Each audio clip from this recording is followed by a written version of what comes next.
The meeting has started to record. Thank you, Leader. Okay, thank you very much. Welcome to the Cabinet meeting of Vale Glamorgan Council, Monday, 5th of July at approximately 2 o'clock, certainly 2:01. May I remind everyone present that the meeting is being live streamed, as well as recorded via the internet, and this recording archived for future viewing, which I think you all know anyway. First item on the agenda is apologies for absence, and as I can see on screen, everybody is here. Next item is the minutes of the previous meeting, and I would remind you that there are some other minutes for part 2 at agenda item 18. But at this stage, can we move that the minutes are an accurate record, please? Formally second, Leader. Thank you very much. Next item is a reference from Learning and Culture Scrutiny Committee on the 10th of June. It's in relation to Cardiff and Vale Test and Trace Protect Service supporting ethnic minorities. The report details the work of the Council as part of the Cardiff and Vale Test, Trace and Protect system in supporting ethnic minority communities in assessing COVID-19 testing and vaccination. There were significant positive outcomes from this, thankfully, and a number of communities which historically public sector organisations have found hard to reach. Actually, they did get to them. So the Cardiff and Vale, one thing to remember is Cardiff and Vale region is one of the most ethnically diverse populations in Wales. So the work of the group was demonstrated by the Vale Glamorgan Council delivering its strategic equality objectives through collaboration with a range of partners. The Scrutiny Committee took heed of the report, which they then noted, asked us to come back to Cabinet so that we would be aware of the information and also seek the information there.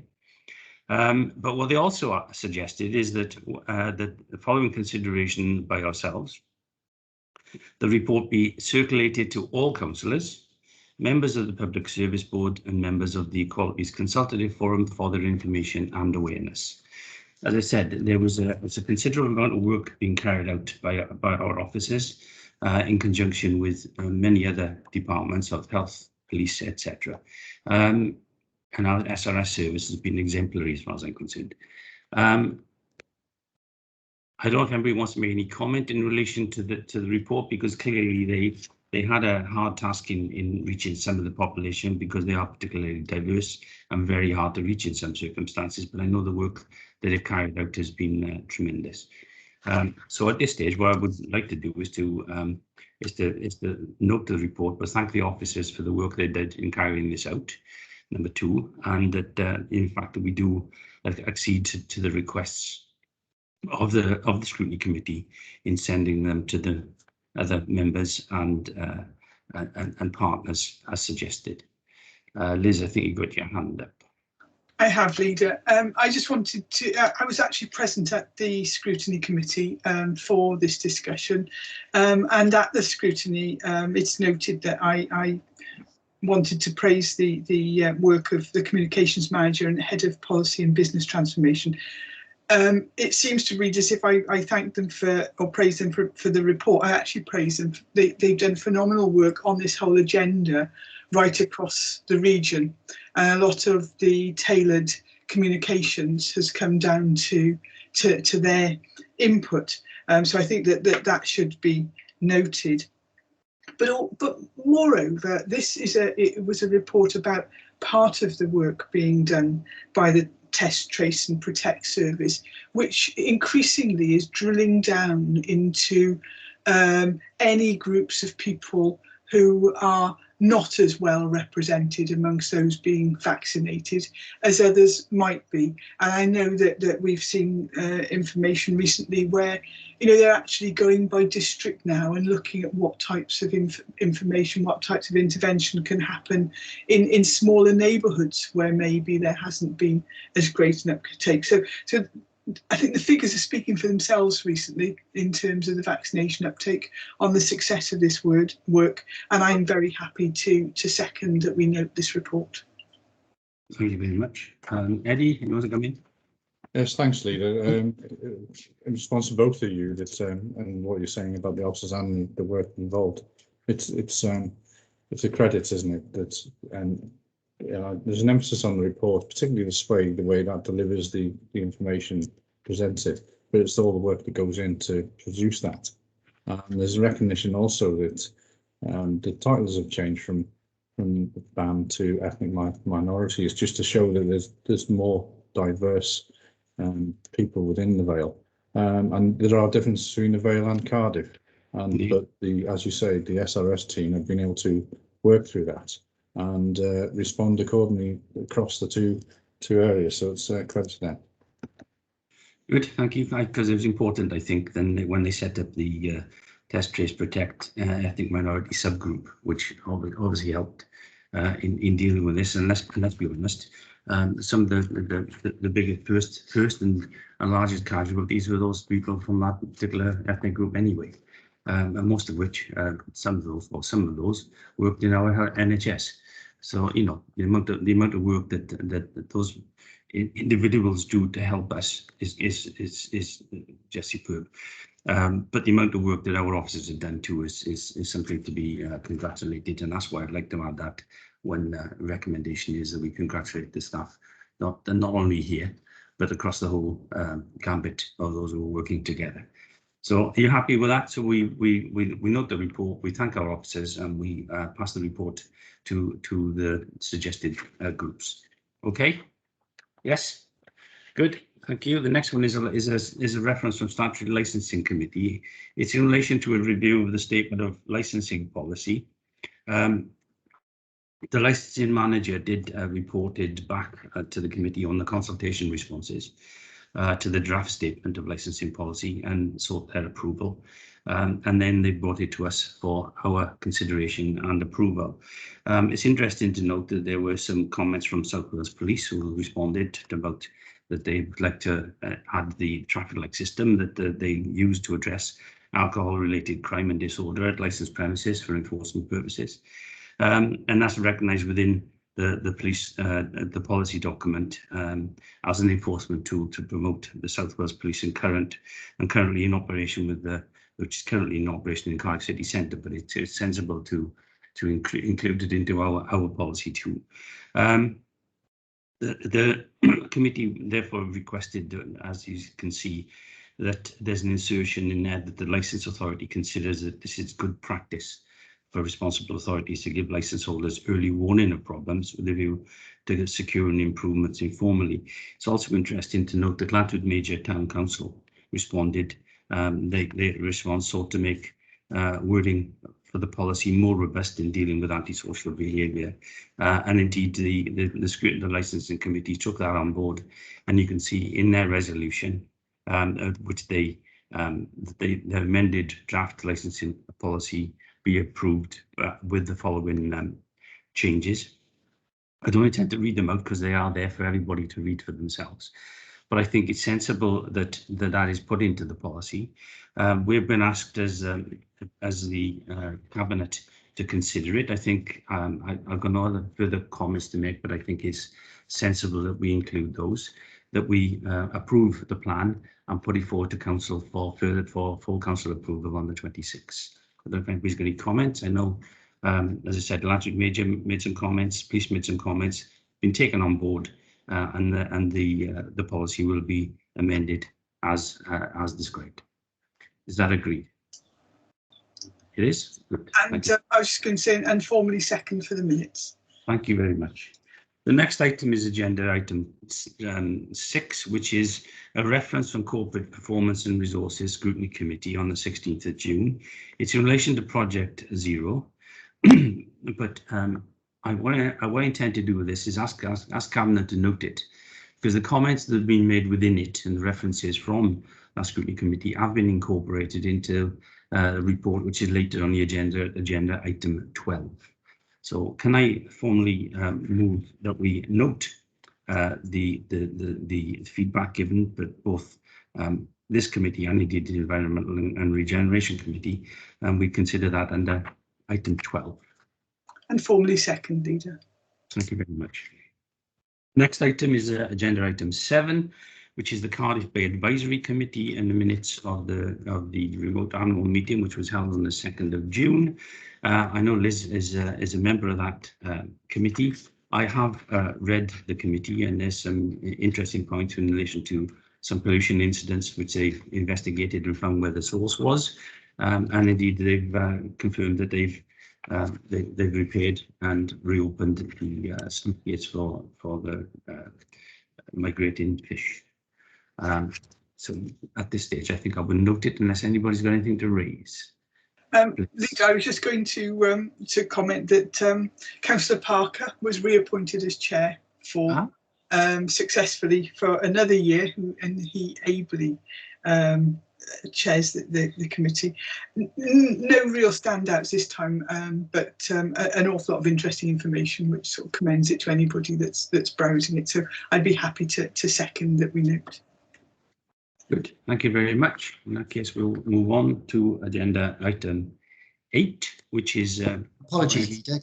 Can I just interrupt there? Can I just double check that I think we skirted over the declarations of interest item earlier on, so just to check that there were no declarations. Well, absolutely right. You're absolutely right. I did. I apologise. Are there any declarations of interest? Because I don't think there are any, which is why I did it. Thank you. Just for the minute. Thank you. No. You're absolutely right to pick me up. I apologise. Trying to get on with the job. That's what it is. Next item is item 8, which is a comprehensive report in terms of the closure of accounts for 2021. I'm not going to go in any great detail on this because everybody's had a copy of this report.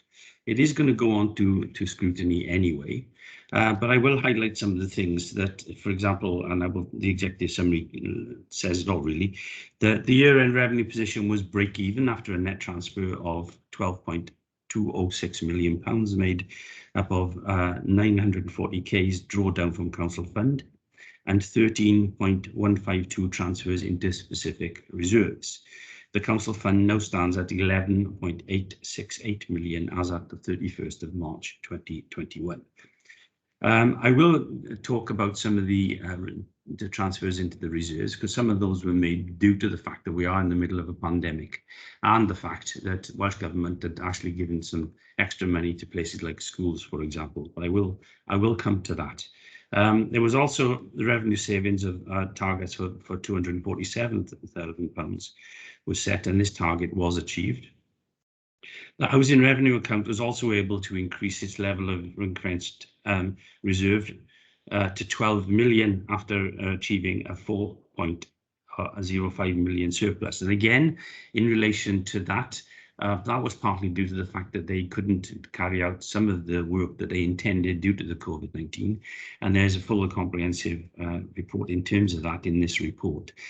For example, they weren't able to carry out repairs and changes in people's houses. And the other thing, we wanted to try and build some extra facilities, which we weren't able to do at that time. There was also capital expenditure during the year of 78.36 million, which required funding of 2.745 million to be drawn down from reserves. So basically, what I would like to say is that following the end of this financial report, with the provisional outturn figures, to their provisional, it's anticipated that the statement of accounts will be approved by council during September, which will follow the audit by Audit Wales, as they usually do. What I'm suggesting is the report is currently approved. So I'm recommending that the report is approved. The report is referred to Corporate Performance Resources Scrutiny Committee for consideration. Couple of points. The revenue position for 2021 was particularly challenging, both operationally and financially as a result of COVID-19. And the other interesting point is since March 2020, Welsh Government has provided financial support via the local authority emergency hardship grant of, and that can be seen later in the tables. But during the period of March 2020, because it doesn't say 2020 in the report on paragraph 2.2, to March 2021, the council will receive £15 million from Welsh Government, and that is good in the table which you can see on page 3. We've discussed previously the main areas of expenditure which has been disallowed, which normally because of local decisions, for example, which are consistent actually across all local authorities. Like, for example, the 10% payment to staff we made in relation to the housing revenue account, because there are not all authorities are housing stock retainers, and therefore they saw that there should be some consistency. We had 50% funding for IT related expenditure up to the end of June. Most of the stuff that's currently on hold is due to school meals, and again that's for further analysis to make sure that there's consistency across all authorities. In addition, Welsh Government also supported cover for loss of income and just over £3.5 million was received that year. But there were also specific grant funding from Welsh Government to cover additional costs relating to COVID-19, and they're shown totaling nearly £63 million, and they can be seen in the table on page 4 of the report. We're also, in terms of the council, issuing payments on behalf of Welsh Government under the statutory sick scheme, and we've been doing that since November, 1st of November, and that provides financial support to eligible social care workers when they are required to stay at home due to actual or potential exposure to COVID-19. And there's also a further one of self-isolation payments that were also issued by the council on behalf of Welsh Government, as well as the £500 payment for care workers, where £1.9 million was issued to internal and external staff. I make the points about that because the COVID-19 was a particularly difficult year, and I have to say the Welsh Government played trumps in terms of that, in supporting all local authorities. And you can see the extent by which they did within that part of the report. As we know, in March 2020, we agreed a budget of some £240 million odd.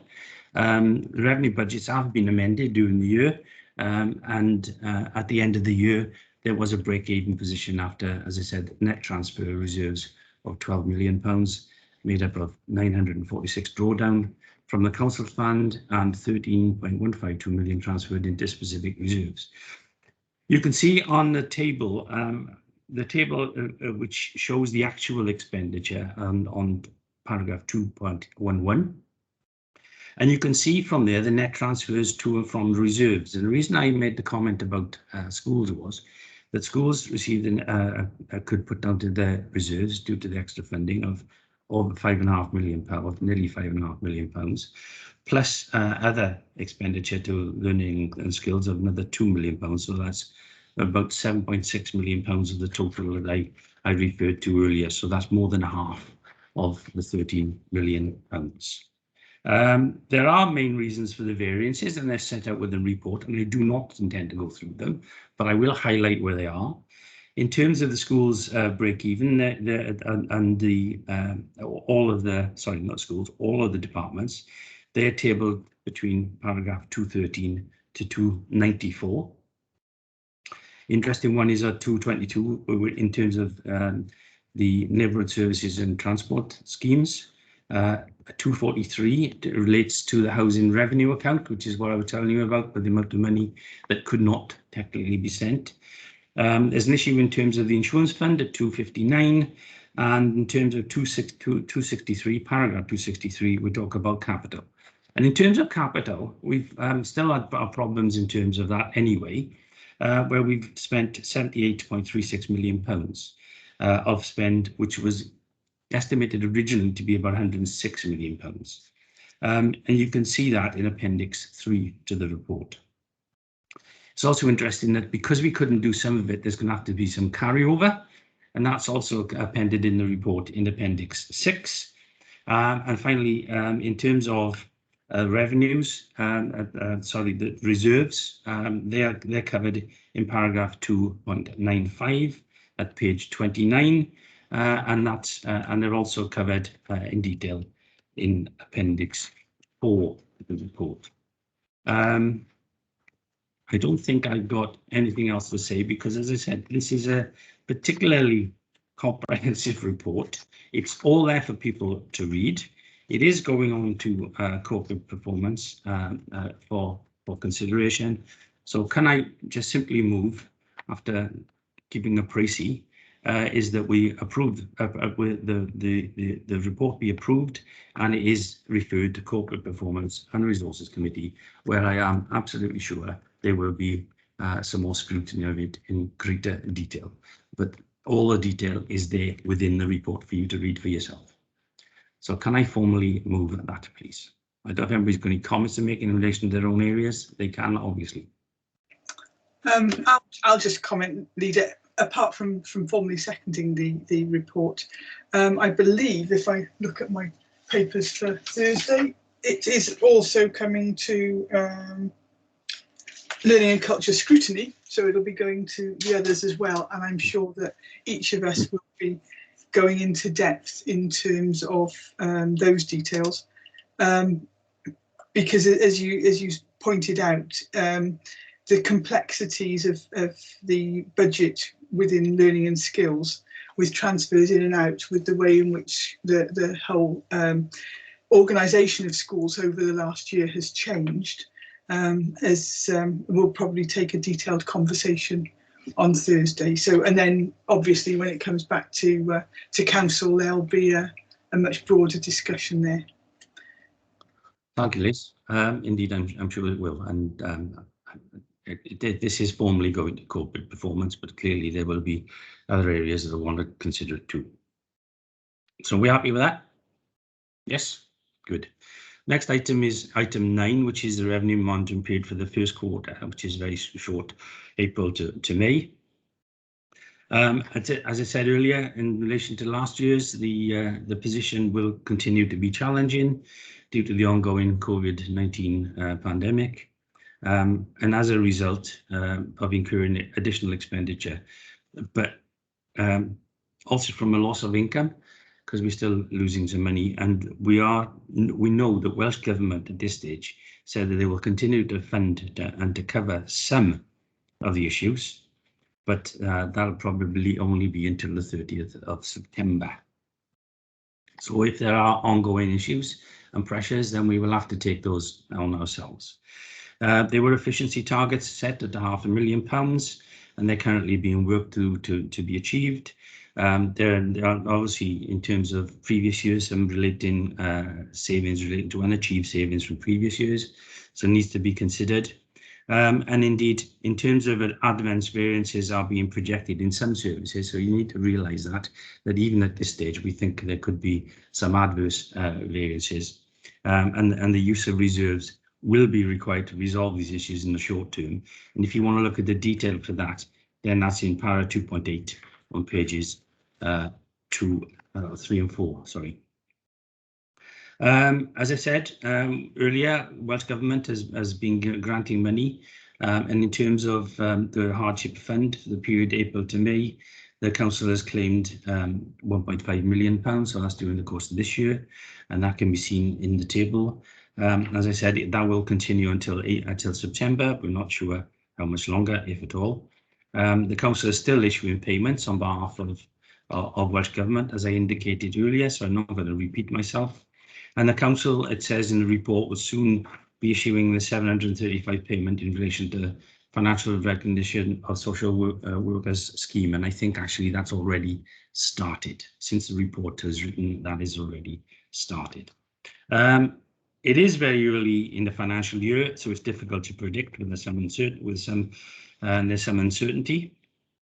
The current position is shown on page 4. That shows that currently we are hoping to end up with a balanced budget, but there are in that table use of unplanned use of reserves, so you can see that for yourself.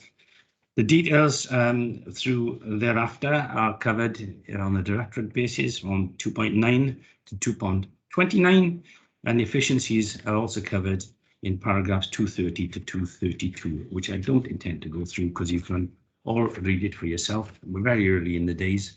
So the recommendation is that the position with regard to the authority's revenue budget be noted for the first quarter, that the Cabinet approve the environments required in the Learning Skills and Resources Directorate, because if you see in the table, what they're doing is they're varying money around in order to keep a balanced budget, And this report again is referred to Corporate Performance and Resources Committee for consideration. But as I say, this is the first quarter, but we are still within the pandemic, so clearly we have to be careful what we're doing. So can I formally move? And formally second, Leader. Okay, thank you.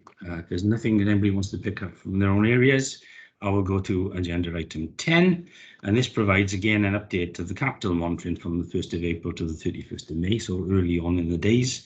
And you can see the details of those schemes are covered in Appendix 1, and the report sets out any requested changes, and there are lots if to 2021 and the future years capital programme.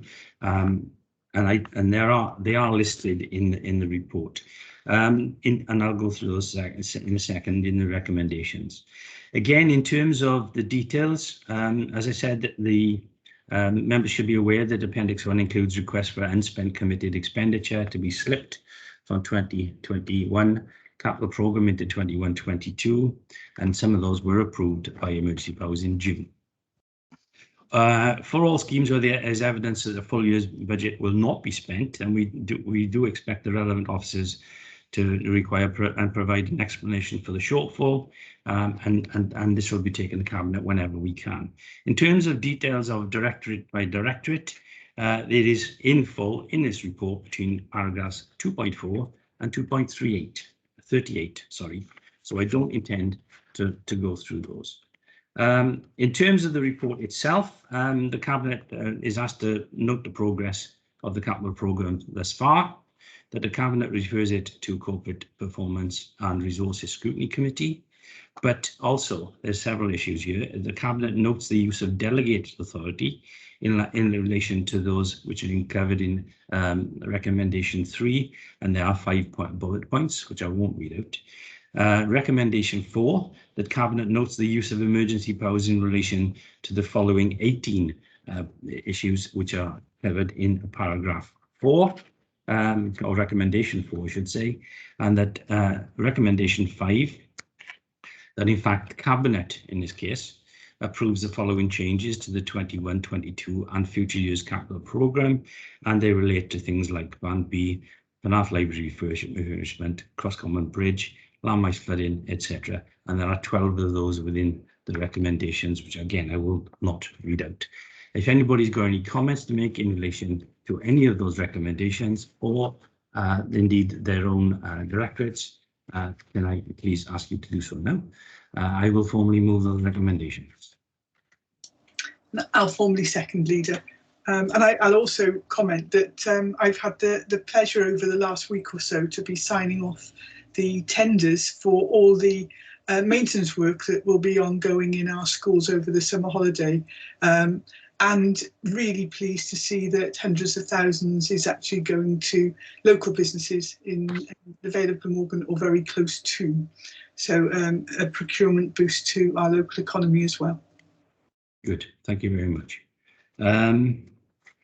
Right, if there's nothing else, then I will move on to Cabinet Agenda 11, which is the Cabinet Quarterly, can't even say it, Cabinet Quarterly Work Programmes. This is in fact a housekeeping report, as we all know. This is to seek a Cabinet's approval for any comments in relation to the progress update for the quarter April to June 2021. And if you look through the appendices, you can see that most of those were covered. I think there's one or possibly two that have been deferred, some partly due to COVID. And that we also seeking approval of the updated Cabinet Quarterly Work Programme from July to September 2021. I would also refer you to Appendix 3, because the quarterly programme for April to June is in Appendix 1. The programme from July to September is in Appendix 2, but also in Appendix 3 is the current annual strategic forward work programme, which following consultation and approval of Appendix 1 and 2 will be uploaded to the Council's website. As I said, a housekeeping report in many ways. So the recommendations are: 1, that the updates to the Cabinet quarterly work programme for April to June 2021 at Appendix 1 be agreed, that the Cabinet quarterly work programme July to September 2021 attached to Appendix 2 be endorsed, and that the annual strategic Cabinet work programme at Appendix 3 be updated in line with recommendations 1 and 2 above and uploaded to the Council's website. So can I have your approval for that, please? And Okay. formal second. Okay, now we come on to some interesting reports, and I will try to make them interesting, but they are, again, very, very comprehensive, and this is in relation to seek approval from Cabinet for the climate change plan following the consultation process. As you know, the draft climate change plan sets out the Council's response to the climate emergency. The plan also details some of the work already undertaken and underway. The report details consultation undertaken on the draft plan, the resultant feedback and the revisions to the climate change plan, and the report also details some of the ongoing engagement of Project Zero and the recent Welsh public sector net zero guidance issued by Welsh Government, which will help us calculate the carbon emissions. The report also sets out a timetable for the plan being approved and endorsed by Council. At our Cabinet meeting on 29th of July, all know we passed a resolution which is covered on the top of page 3 to the report. Due to the work on COVID-19, it was not possible to progress the development as fast as possible as we originally planned. But on the 22nd of March, Cabinet approved the draft plan anyway for consultation as part of Project Zero. It does also reflect commitments within the corporate plan, and the consultation was carried out between the 24th of March and the 12th of May. And there have been feedback on the consultation, part of which we dealt with under references earlier, and I will refer to that anyway. The plan at Appendix A is at Appendix A. It talks about the challenges. It talks about challenge plan describes things that we need to do. For example, some of the activity regarding a new green infrastructure plan, improving energy efficiency in our buildings, and a green economic growth strategy will be implemented. And we also want to establish a reuse and review our procurement strategies. Some of the changes have been made as a result already, despite COVID-19, and increased working from home is one of them, for example, where we use greater use of technology support our work, therefore there's less travel. The plan also recognises the importance of ensuring that across the Council, expertise is developed and shared on specific issues such as carbon literacy, for example. It's interesting to note at paragraph 210, the Welsh Government issued the Welsh Sector Net Zero Reporting Guide on the 24th of May, and a Net Zero Carbon Reporting spreadsheet has been published alongside the guide, which should be quite helpful to us, I hope. As I said, the deadline for the first report from the public sector bodies, because they expect us to come back with some details, is likely to come forward, and we'll have data from 2019-20 to be used as a baseline for the reports. So we need to do that. And the plan has been revised, and the revised plan is at Appendix B. In terms of the consultation, you can see the issues on paragraph 12 to 12. So we carried out short videos, we carried out consultation with partners, including town and community councils. Officers attended meetings of 50+ forum. There were 4 online Zoom meetings. I also was also considered by the Corporate Performance and Resources, Environmental and Regeneration Committees, the Community Liaison Committee, the Voluntary Sector Joint Committee, and the views of those have informed the draft and been included into the new plan. We've also set up a Project Zero email box being created, which I think is quite interesting.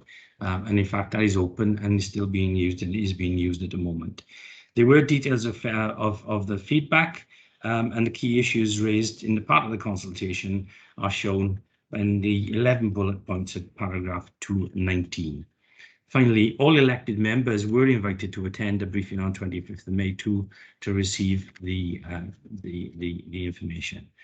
In terms of the revisions to the plan, they are covered within paragraph 221, talks about the forward slightly changed additional wording, our commitment to change on pages 4 to 9. We've made reference to the Welsh Government Plan and the National Plan going to 2040. Our programme change is changed down in paragraph 10 to 18, which incorporated the 4 strands of demonstrating strong leadership, etc., fulfilling our responsibilities and making a difference. And then finally, how the project will work itself is covered in paragraph pages 18 to 21, and the case for change is made quite clearly in pages 22 to 26. At Appendix A of the challenge plan details a range of evidence to support the need for change. There hasn't been any change to that. And finally, they did actually put in there a glossary of terms, which I thought that was probably quite interesting. In terms of the consideration of the scrutiny committees, the Environment and Regeneration Scrutiny Committee minutes are included as Appendix C. In the same way, the committee and they issued some comments. Again, can be found on paragraph 231. But the committee eventually agreed to accept the revised plan. In the same way, corporate performance and scrutiny minutes are also included in Appendix D. And issues raised there were several, in fairness, and they're covered in paragraph 234. So basically, that and again, after those considerations, the committee agreed that the draft change plan should be noted and referred back to Cabinet. So the discussions that will be ongoing, and they will obviously need robust evidence, and it's important that we have community engagement. It's important we have monitoring, and that we try to encourage behavioural change. In terms of governance, it will be governed by the Council's Reshaping Board, and the Council's Insight Board will also have a critical role, as will scrutiny and indeed Cabinet. We have some performance indicators which are covered within the report. So basically, what we've been asked to do as a timetable is to agree it today, so we can go to the council on the 26th. And then finally, talks about ongoing engagement. We will obviously commit to further engagement, and I know that the schools have been contacted by the managing director to discuss how they can work together with the council. And I also know that officers have already been working with Barry Island Primary School, for example, and they've taken part in an inset day. So I'm sure and I know they had a great day doing that, and I'm sure that can be done elsewhere too. As I said, we have proactive meetings with youth groups. We need to contact people through the mailbox, which is quite an interesting idea. Also work with the Public Service Board, and we need to develop the plan. So all in all, I think there's been a tremendous amount of work done. Consideration and consultation was taken, and they were taken on board, and they are covered within the draft challenge plan at Appendix A. So the recommendations are that the Cabinet approve the plan, Appendix A. We considered the feedback at Appendix B received through the consultation, that we consider the contents and recommendations of the environmental regulation and corporate performance, which we have done, and the Cabinet considers the ongoing engagement being undertaken as part of the work around the Project Zero, which is obvious because this thing will go on for quite a long time yet. That the Cabinet, we considered the new Welsh Public Sector Net Zero reporting guidelines, which will be interesting because that'll help us to foremost the baseline, but it also in terms of the way in which they can help us promote it, but also show where we are. And then subject to the recommendations 1 to 5 above, we approve the climate change plan and refer it to Council at its meeting in July 26, I think, for endorsement. So I've chopped on a lot about it, but I think it's important that we've covered all the angles, I think, but the job isn't done yet, and it won't be done for quite some time to come. So I don't know if anybody's got any comments to make in relation to anything you've heard so far, particularly in terms of scrutiny committee recommendations, which I think we've taken on board anyway. No? Yes, I'm here, as usual. Just to formally second Leader, but also to say, you know, it may seem coming up for 2 years since we first took that motion to council to declare a climate emergency, but so much has happened in that time, not least a pandemic, but so much work has been ongoing. And I'm particularly pleased at the way we've been able to work with the Public Services Board, and that, you know, we are all on the same page on this. But also you mentioned Barry Island Primary School, and they've been doing some phenomenal work. The way in which they've already been questioning us and quizzing us and making their suggestions has been really brilliant. But I think it's fair to say that so many of our schools have already got their own plans and their own projects. And only recently I was at a meeting with head teachers with a dashboard that helps them to monitor their own carbon usage within their schools. So an awful lot of stuff going along in the council, and really pleased at the levels of engagement of people right across the Vale, and I think that it only bodes well for us in the future. Okay, thank you very much. In that case, we all agree, and then we'll move on. In relation to another report which we've all had in the past, and this is just an update report in terms of Council's response to the coronavirus pandemic. It shows the current position and arrangements how we've responded to and tried to recover from the pandemic itself. It provides an update on the latest position on council services and the regional arrangements for managing responses to the pandemic and specific aspects, including mass vaccination and test, trace and protect services we talked about earlier. The council has also adopted a recovery policy process, which has provided a framework for progressing to recovery if we can. And an update of this is included for members' information and consideration, alongside the results of recent staff wellbeing surveys. It's recommended that, again, this cabinet report is referred to Scrutiny Committee, Corporate Performance and Resources. We're giving them some work to do, I think, with regards to the council's approach to managing the impact of the pandemic, and also to the Governance and Audit Committee, as further contextual information it comes out when considering the corporate risk register, because if you recall, it was added to the register, and quite rightly so. Given the importance of the report, it's also recommended that it's shared with all elected members and council service board partners, and I think it should also go to town and community councils, which isn't in the report in the recommendations, but I think that should be done. The comment of the report was drafted on the 23rd of June, and I've got some updated figures that I want to put in there. There have been previous reports, and there are links in it, and they can be found in the background papers. But it has clearly had a significant impact on the Vale Glamorgan and the way that we provide services. But I think we've done remarkably well. In terms of the current national position, I thought I would highlight some of the things, because regrettably the Delta variant seems to be taking off. So we are not out of the woods by any means.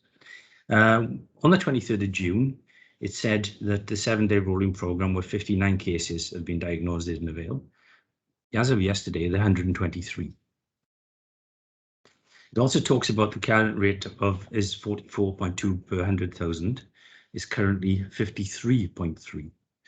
The positive proportion of tests was 3%. It's currently 5.4%, which is above the mark where we started off this campaign, if you remember. It also talks about the comparator, and this is an interesting one for Wales. It was 1,014, is currently 3,015. and the case rate was 32.2 per thousand. It's now 41.2 per thousand, and the proportion of tests carried out being 2.6. I think that's, I'm not sure if I got this one figure right, but I think it's about 5% or 5.5%. And as we all know, the Welsh Government has set out the framework for alert levels, and it'll be very interesting to see what is announced today by the UK Government and whether or not they're possibly going a little quicker than normal, maybe as a change of health minister, who knows.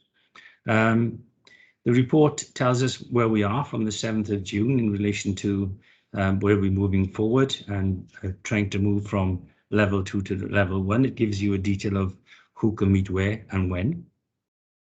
The First Minister has announced further movement to level 1, but it's not yet clear whether this will lead to a proportion increase in hospitals admissions at the moment, because things are going up. The other thing I'd like to make a point on, at the moment, hospital admissions for COVID are not very high because it seems that those people who are catching it are not going into hospital, but hospitals are now under a great deal of stress and strain, and they are currently at a level where they would have been in the winter. We think, because we meet with health on a regular basis, and we think that's because people are now coming back into the hospitals for diagnosis and for treatment, which they hadn't done during the coronavirus. So there's a bit of a catch-up going on. Again, at time of writing, it talks about the doses of vaccines administered, and there's a table attached, and that is totally out of date now, and I don't have the current figures, but they can be found online. In terms of, we note that the council has been supporting the University Health Board. As I said to you, we are meeting on a regular basis, and we have worked to make sure that Homeview Leisure Centre was open. And in terms of the rollout, I think it's a good mantra is that the plans are in place to leave no one behind. And at the moment, the Health Authority, in conjunction with ourselves in Cardiff, are working on things like offer walk-in appointments. So, for example, the mass vaccination centre in the Bay is open to walk-in of anybody of any time. And I know that the same thing was happening in Homeview on the weekends. And what I really would say is, if anybody hasn't had the jab, then they need to make sure that they do, because not only are they protecting themselves, but they're protecting others within our society. In terms of the current position of the council services, there's a summary of 9 bullet points on paragraph 2.6, as I said, which you can read for yourself. In terms of the strategic management arrangements, as I said, we're frequently meeting with our colleagues. I meet on a fortnightly basis with health, police, and health, along with the managing director, and I know that Tom and others are meeting on a regular basis through the IMT and the bird table, as our SRS, and indeed we meet on those fortnightly meetings with the police, as well as SRS and Public Health Wales and UHB. As I said, police are playing an active role and they're part of the local resilience forum.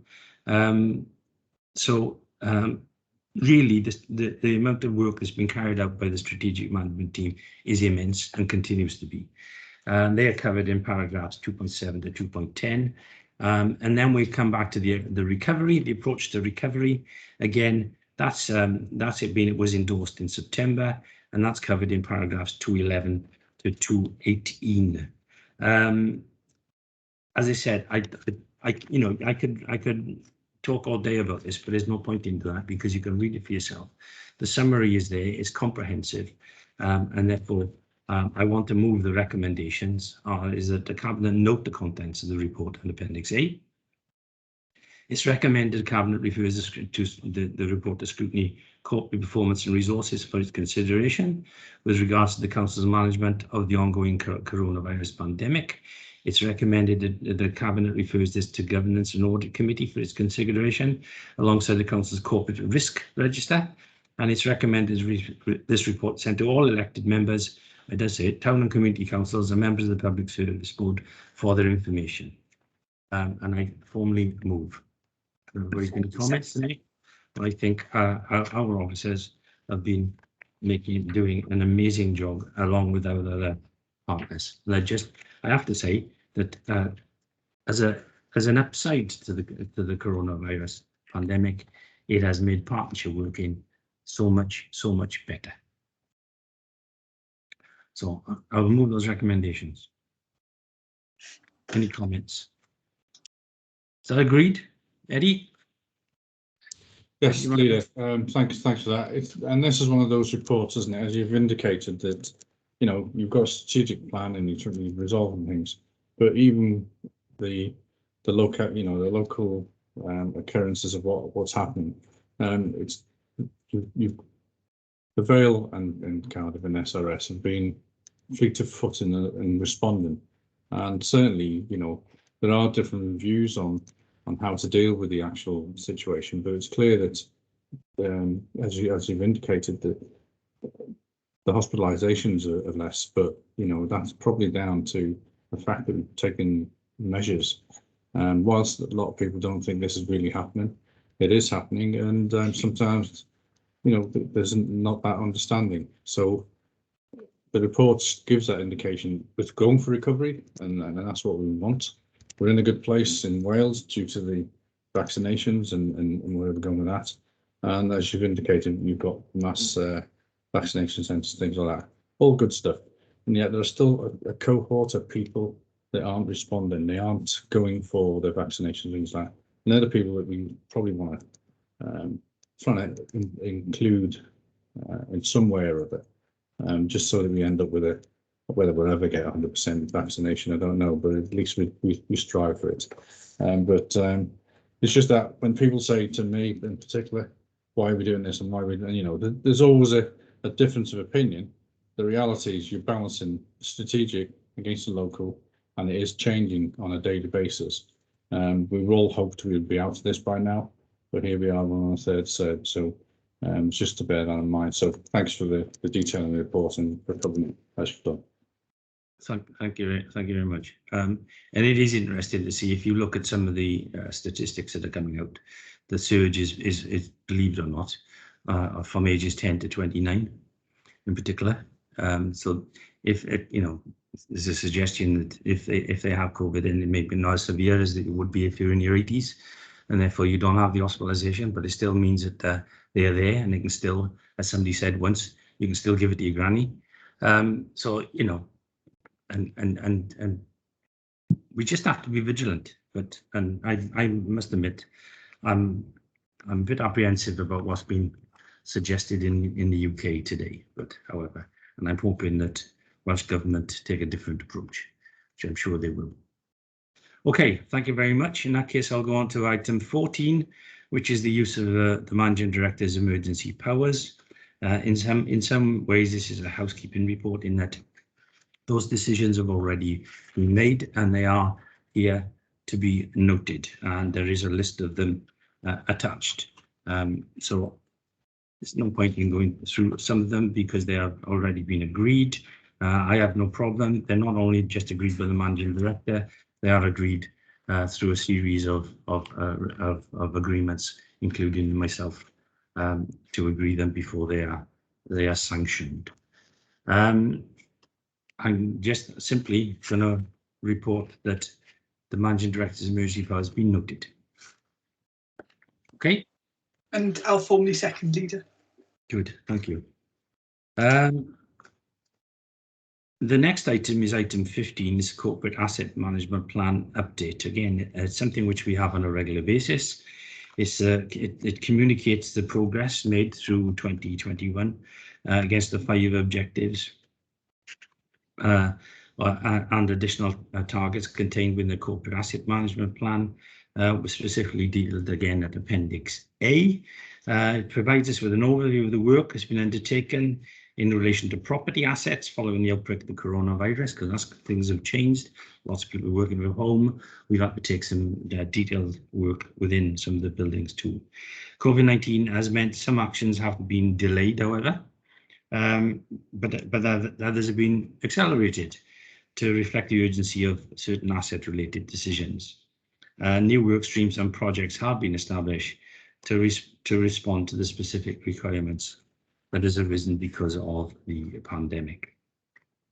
The way in which we manage the property assets has a direct impact on the services provided, obviously. It's not just about saving money, it's about ensuring we achieve the maximum efficiency from our assets and have the right assets in the right place at the right time. The asset management plan does have 5 objectives, which are listed in paragraph 2.3. And as I said, Appendix A provides the Cabinet with an update for the 2020 year in relation to each action and target associated with those 5 objectives.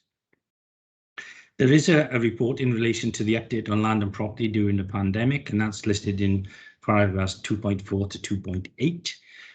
Obviously, the move to working from home has meant a slight change to things. That's been a different initial response to COVID-19. This has continued as we move through the pandemic, and clearly we have to review the way our organisation works and the workforce requirements. And it will have a knock-on effect to our future, obviously. The property section and the portfolio of the LINs it manages has been instrumental. Property section, I should say, is in ensuring the council's workforce have been able to attend where necessary, using the right restrictions in place. We've had to put in signs, distances, and all that sort of stuff. Reconfiguring the way the office works, reconfiguring the way that people can sit. And they also supported us in the early days, particularly in the distribution of PPE, which was an astounding job. And not to forget, we also helped those outside the council, like residential homes. They have been working closely with UHB as well, and they've been working in order to us to get the test sites up. Things like, for example, Pencoitra and the pop-ups that we've had in Colcott Road, and also the pop-ups that I think they give some assistance in Ladbroke Major. I don't intend to go any further because they're all there. It's in Appendix A. If anybody's got any comments, then they can. The recommendations is that we note the progress made against the target set for 2019 to 22 within the corporate asset management plan as described in Appendix A, that the Cabinet also notes the work undertaken to respond to the COVID-19 pandemic, specifically in relation to how council property assets have been used in response to the same, and the Cabinet refers the Scrutiny Committee corporate performance resources for their consideration of progress against the targets as set out in the corporate asset management plan, which, as I said, is at Appendix A. I'm going to formally move that. I don't know if anybody's got any comments to make in relation to those issues. Apart from to formally second these, I think all I will do is to comment that our property team have been virtually omnipresent throughout the pandemic. Every time we've needed to make changes to the way that a building's worked, as you mentioned, to establish mobile testings or mass vaccination sites, they've done that. And even on a smaller note, you know, with the developments at the Pier Pavilion, they have been there all the time, making sure that ran. And on the day that we turned it yellow for the COVID commemoration, I bumped into them at 8 o'clock in the morning trying to sort the lights out, and I went down at night when it was dark, and they were there again just tweaking the lights to make sure they got the right colour of yellow. So a huge thanks to them for their absolutely relentless work over the past sort of 14-15 months. Yeah, and if you have had a chance to go into the offices at any time, there's a hell of a lot of work been going on in the offices too. So, you know, there's things haven't stood still, and they're the backroom boys and girls who have just kept on going no matter what. And as I said, in particular in relation to things like PPE in initial stages, when we were looking here, there and everywhere and actually distributing them at a phenomenal rate too. So thank you for that. They have to be congratulated, and perhaps we should perhaps we should add a further recommendation that we thank all the staff that have been involved in carrying out these functions and making sure that the asset management plan continues to operate despite the pandemic. So can I add that as a recommendation off the cuff, please? Because I think it's important that we thank our staff. Because the other thing in terms of the asset management is that they've also carried out staff surveys. And that's the interesting point as well. So that, and they've carried out one earlier, they've tried another one fairly lately. And they give the views of our staff in relation to the way that they operate as officers, where they operate, how they operate, and how they can continue to either operate from home or to come into the office as and when necessary, but knowing that they can do so safely and securely. So, you know, that's another aspect of the plan which I didn't highlight and I should have done. So I apologise for that. Okay. If anybody else has got anything else, and I'll stop ranting on about that. I'll go to the next item, which is a particularly important report. It's item 16. It's consultation response in relation to the Welsh Government's Race Equality Action Plan for Anti-Racism Wales. I'm going to make no apology for reading quite a lot of this report. Because it does what it does is summarise the aspects of the Welsh Government's action plan for anti-racist Wales, and indeed the Cabinet's response at Appendix A. Now, in relation to this, I'd like to make a comment here, if I could. I held this back previously because I wanted it to go to scrutiny committee before it came to us, and for some reason it didn't get there. For that reason, we are going to use the emergency powers of 1414 in order to send it to Welsh Government. But I understand now it will be considered by the scrutiny committee in the fullness of time, I think next week. And if there are any changes or any amendments or suggestions to the response, because we did this a couple of weeks ago, and I wanted it specifically to go to the scrutiny committee. It hasn't happened, so it has to go in by the 15th of July. As I said, the Welsh Government issued the consultation document, and it had many actions which were relevant to local authorities. This was informed by research, existing evidence, engagement with community leaders and stakeholders, and shaped by people's lived experiences. This has also been considered at great length, to be honest, at the Welsh Local Government Association, and they've produced a document which again is appended to this report at Appendix B, which highlight where the work will be in terms of the local authorities. It's also going to inform the Council's draft response, which will be a formal response now, to the consultation, with comments from officers across the council services, the Ethnic Minority Staff Network, the Equalities Consultative Forum have also been sought, and these have been incorporated thus far in Appendix 8 to the report. It's really started in June 2020 when Jane Hutt, the Deputy Minister responsible for equalities at that time, invited Professor Emmanuel Ogbonna from Cardiff University to co-chair the Race Equality Action Steering Group with Dame Sian Morgan, who was the Permanent Secretary to Welsh Government. It was obviously impacted by the pandemic, and obviously then the killing of George Floyd sent shockwaves across the globe and actually brought it back onto the table, quite regularly so. They did shine a light in relation to the systematic and institutional racism faced by Black, Asian, minority ethnic communities, both in Wales and elsewhere, particularly in terms of the incident in America. And it has served to galvanise and energise that work. Clearly, the Welsh Government are given a timeline. They want to see an anti-racist nation by 2030. I would hope we could do it sooner than that, but at least it's an ambition. And this report provides an overview of the plan.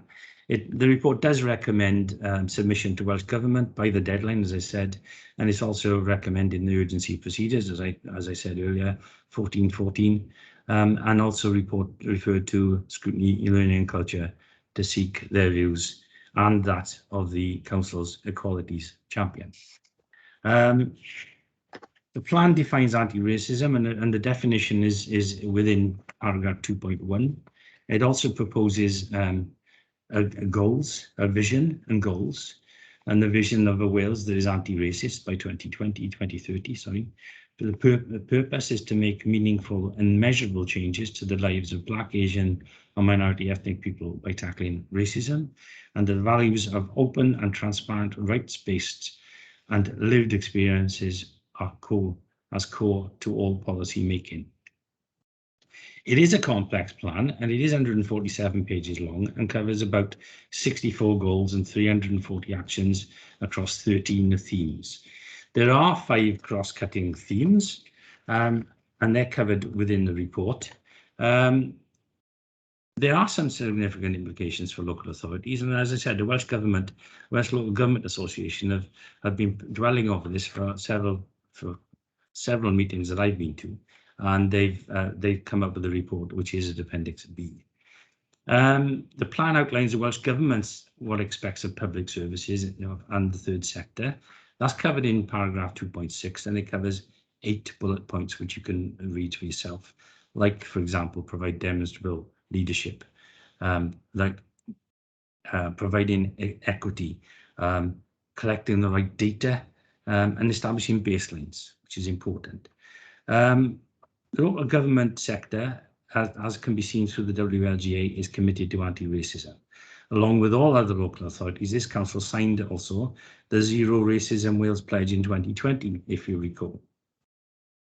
So work has also commenced to review the street names, statues and monuments in the Vale of Glamorgan, and that subcommittee or committee panel, I should say, not committee, is a panel, has been set up. The council is supporting the development of an ethnic minorities network for staff, which we currently don't have. We have it for other areas, but maybe not for that one. The Welsh Government plan will, however, require an even more concerted effort to become anti-racist in a relatively short timescale. Whilst the plan is much about what Welsh Government will do, there are changes to all public bodies. There are specific goals for local government, and they're covered in paragraph 2.9. Things like we need to drive local democracy to become fully representative of the population it serves. It talks about enabling people from all communities to feel comfortable, engage with the local democracy, support them to become involved and have trust in that their views will be considered and taken into account, and that local government is an exemplar employer. And all employment and human rights policies are anti-racist to ensure that we have a safe and inclusive environment for all. Education is highlighted as the most important role in schools to play, promoting anti-racism and tackling racism. The housing section should be increased. It says as well that so that ethnic minority people and senior leadership within the housing sector. So it talks about the fact that there's a need for a safe cultural opportunity for all types, and that includes gypsies and travellers. It also talks about the engagement. The communication within the ethnic minority communities is seen as critical. Social care goals focus on confidence in accessing dignity and culturally appropriate services delivered by culturally competent workforce. We need to make sure that there are no barriers to career progression. We have a good access to high quality training, and that we operate a zero tolerance policy of racist discrimination and inequality. And that should be driven by good quantitative and qualitative and data and analysis. The leadership representation goals requires the public sector workforce to be properly represented of the population it serves, senior leadership being representative and inclusive, people in public bodies being anti-racist with zero tolerance of any form of discrimination or inequality, with safe and inclusive environment for ethnic minorities. There is an expectation that ethnic minority community leaders will be supported. There is a crime, justice, hate, attitudes and community cohesion section. Analysis that sets out for Wales to be an anti-racist country so that people can feel safe and live by eliminating hate respectful attitudes, and supporting victims of racially motivated crime, tackling racism through bullying, and building cohesive and integrating communities. There's also a goal for culture, art, heritage, and sport, which is important because everybody has a different background, have a different culture and a different attitude towards things, but also a different heritage. And that should be promoted and expanded so that everybody can feel part of it and understand everybody's heritage and culture. It proposes also public service leaders will be held personally accountable for delivering a representative workforce, and the chief executives must identify one inclusion and diversity objective with a focus on of anti-racism. As I said earlier, data cross-cutting theme. We need to collect, analyze data correctly. Currently doing that in terms of employment and things may not currently meet the expectations. So we have to also recognise the contribution of community leaders and work with them to develop things further. And the council must be committed to this agenda. And a comprehensive consultation response has been formulated across the organisation. So as I said, Appendix A presents the draft consultation. I make no apology, as I said earlier, to reading some of the stuff within this report, but I think it is particularly important that it's emphasised here through this conduit, call it what you will, but through this cabinet paper and work. So the recommendations are: the cabinet notes the contents of this report and appendices, that the cabinet considers and approves the draft consultation response as described in Appendix A, which we have. The cabinet approves the use of the urgent decision procedure as set up in 1414 of the council's constitution in order to meet the deadline set by the Welsh Government on the 15th of July, and the cabinet considers any comments from scrutiny committees and Equalities Champion and provides these to supplement the council's submitted response to the Welsh Government. So I'll formally move those, and I don't know if anybody's got any comments to make. Leader. Yes. Yeah. Sorry. Ben, I'll bring Ben in first. Thank you for that, and the important messages that were within the whole report.